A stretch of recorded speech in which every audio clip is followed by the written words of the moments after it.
Graduation day is supposed to be a time of joy, a celebration of hard work, dreams fulfilled, and a bright future ahead.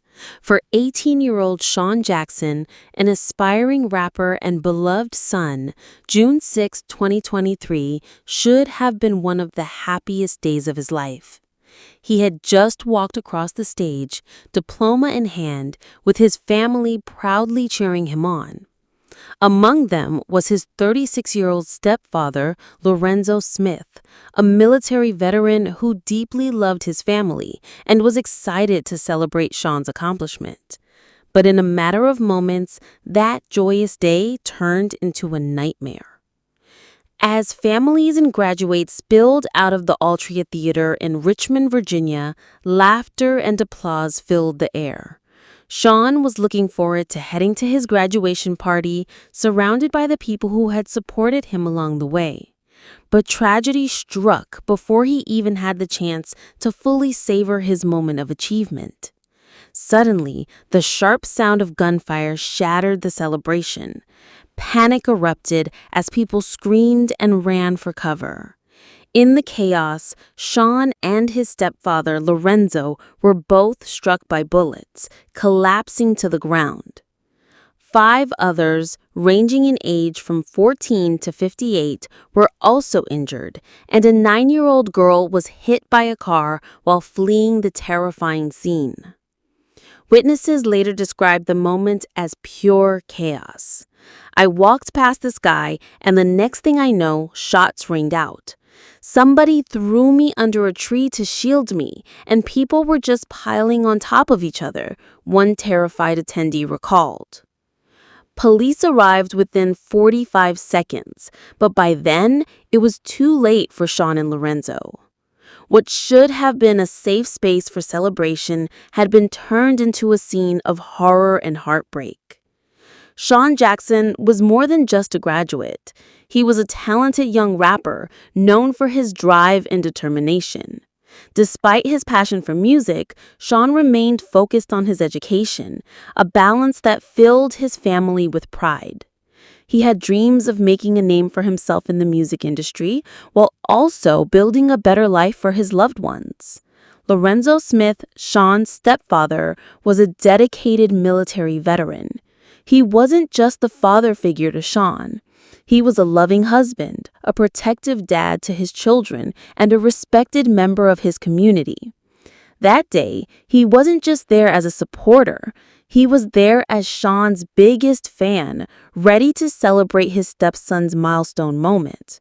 But in an instant, both their lives were violently taken away. "I just want to know why," she sobbed.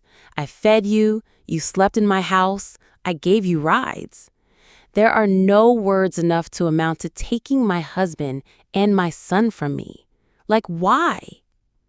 Her words revealed the deep betrayal at the heart of this tragedy, because the shooter wasn't a stranger. He was someone the family knew.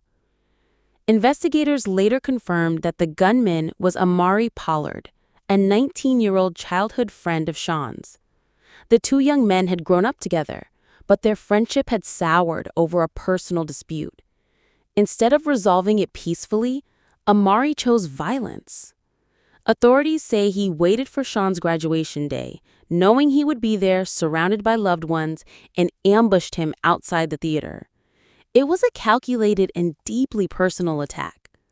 For Shawn's mother, this added a layer of pain that words could barely capture. She had welcomed Amari into their home, never imagining he would one day be responsible for destroying her family. As police swarmed the area, Amari fled. The following hours were tense as officers worked to track him down. Eventually, he was located in a nearby parking deck where he surrendered to authorities. He now faces 2 second-degree murder charges, with more charges likely to follow. Investigators believe the attack was targeted and personal, making the loss even harder to bear for Shawn's family and the Richmond community. The senseless act of violence rippled far beyond Shawn's immediate family. His 9-year-old sister, who had come to see her big brother graduate, was injured as she fled the chaos, struck by a fleeing vehicle. She survived, but is recovering in a wheelchair, a painful reminder of the trauma she endured that day. Community members were left grappling with grief and fear. It's a selfish act. It's a senseless act. The question that comes to mind right now is nothing sacred any longer? A graduation should be a safe space, a place of joy, not tragedy. For Shawn's mother, June 6th will forever be etched in her memory, not as a day of celebration, but as the day she lost both her son and her husband within minutes of each other. One moment, she was proudly watching Shawn accept his diploma. The next, she was standing over the lifeless bodies of the two men who meant the most to her in the world. Her grief is immeasurable, but her words echoed the heartbreak of so many families who have suffered similar losses. Why? Why did this have to happen? While the legal process moves forward, the Jackson-Smith family is left to navigate a future forever changed. Shawn will never have the chance to chase his musical dreams, and Lorenzo will never get to watch his children grow up. The tragedy serves as a painful reminder of how gun violence continues to steal lives, often in places where people should feel safest: schools, celebrations, and family gatherings. In the words of one official, "It's incredibly tragic that someone decided to bring a gun to this event and rain terror on our community." As Richmond mourns the loss of two beloved members of their community, the hope remains that justice will be served, and that Shawn and Lorenzo's lives will be remembered not for the way they were taken, but for the love and light they brought to those around them.